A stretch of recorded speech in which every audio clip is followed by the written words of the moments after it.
गांव के ऊपर आसमान में काले बादल ऐसे जमा हो गए थे मानो किसी युद्ध का ऐलान कर रहे हों।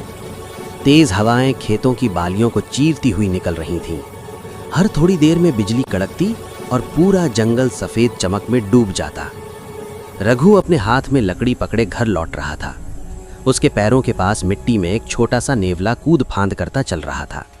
रघु बड़बड़ाया, कभी सोच भी नहीं सकता था कि तुझ जैसे जानवर को मैं अपने साथ रखूंगा, लेकिन तू भी कम नहीं है, हरदम इधर उधर सूंघता फिरता है। नेवला जैसे उसकी बात समझ गया। उसने एक छोटी सी आवाज निकाली और आगे भागा। रास्ते में एक बिल के पास रघु रुका। उसने देखा कई छोटे छोटे सांप के बच्चे सरकते हुए बाहर आ रहे थे। उसकी आंखों में लाल चमक उठी। हे भगवान, ये जहरीले जानवर बड़े होने से पहले ही मार डालना बेहतर है। उसने बिना सोचे समझे अपनी लकड़ी से उन नन्हे बच्चों को कुचल दिया। मिट्टी पर खून और टुकड़े बिखर गए। उनकी तड़पती फुफकारें अंधेरे में गूंज गईं। तभी ऊपर बिजली चमकी और रघु ने देखा कि पेड़ के तने पर एक विशाल काली नागिन लिपटी हुई थी। उसकी लाल आंखें आग जैसी जल रही थीं। वो नीचे उतरी और जमीन पर सर उठाकर फुफकारने लगी। रघु के पैरों तले जमीन खिसक गई। हे भगवान! नागिन रघु की ओर झपटी, लेकिन उसी समय नेवला बिजली सी फुर्ती से आगे कूदा। दोनों में भयंकर युद्ध शुरू हुआ। नागिन ने फन उठाकर वार किया। नेवले ने पलटकर उसके फन में दांत गड़ा दिए। मिट्टी उड़ने लगी, खून के छींटे पड़े और हवा में डरावनी फुफकार गूंज उठी। आखिरकार नेवले ने नागिन का फन चीर डाला। वो दर्द से तड़पती रही और जमीन पर मर गई। रघु ने राहत की सांस ली। उसने नेवले को गोद में उठाया। आज तूने मेरी जान बचाई है, अब से तू मेरा साथी है। उस रात जब रघु सोने लगा, अचानक उसे लगा कोई उसके कान के पास फुफकार रहा है। उसने आंखें खोलीं, कोई नहीं था। सुबह उठकर उसने देखा झोपड़ी के बाहर मिट्टी पर छोटे छोटे रेंगते हुए निशान बने थे, जैसे कई सांप उसके दरवाजे तक आए हों। गांव वाले कहने लगे, रघु, तूने पाप किया है।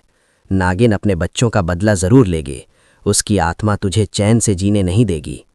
अगली रात तूफान और तेज आया। झोपड़ी की दीवारें हिलने लगीं। दरवाजा अपने आप खुल गया। अंदर काले धुएं का तूफान घुसा और उसी में से निकली नागिन की आत्मा। उसकी आंखें अब भी लाल थीं, मगर उसका शरीर सिर्फ धुंध और छाया से बना था। वो गरजी, रघु, तेरे बच्चों जैसे दिल पर मेरे बच्चों का खून है। आज तेरा अंत होगा।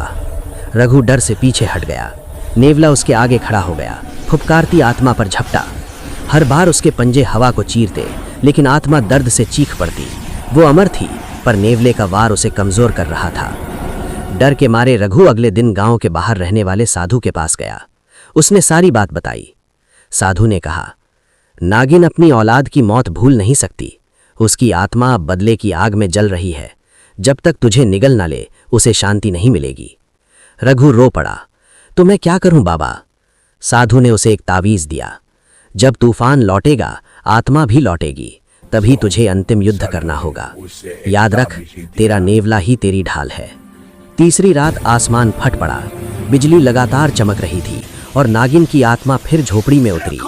वो चीखी, रघु, अब तेरा अंत तय है। उसने धुंधली पूंछ से रघु को जकड़ लिया। रघु दम घुटने से तड़पने लगा। नेवला गरजता हुआ उसकी आंखों पर झपटा। उधर रघु ने कांपते हाथों से ताबीज उठाया और आत्मा की ओर बढ़ाया।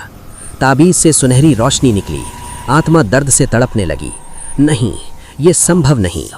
नेवले ने उसी क्षण उसके फन को नोच डाला और आत्मा राख बनकर तूफान में बिखर गई। सुबह जब तूफान थमा तो आसमान पर चांद और तारे चमक रहे थे। रघु थका हुआ जमीन पर गिर पड़ा, मगर जिंदा था। उसने नेवले को उठाकर सीने से लगाया। आज से तू मेरा भाई है।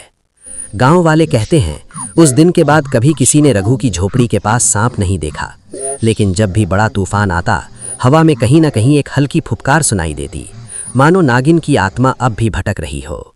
हेलो दोस्तों, आप लोगों को ये कहानी कैसी लगी कमेंट में बताएं। अच्छी लगी हो तो वीडियो को एक लाइक कर देना और चैनल को सब्सक्राइब कर देना। पूरी वीडियो देखने के लिए धन्यवाद।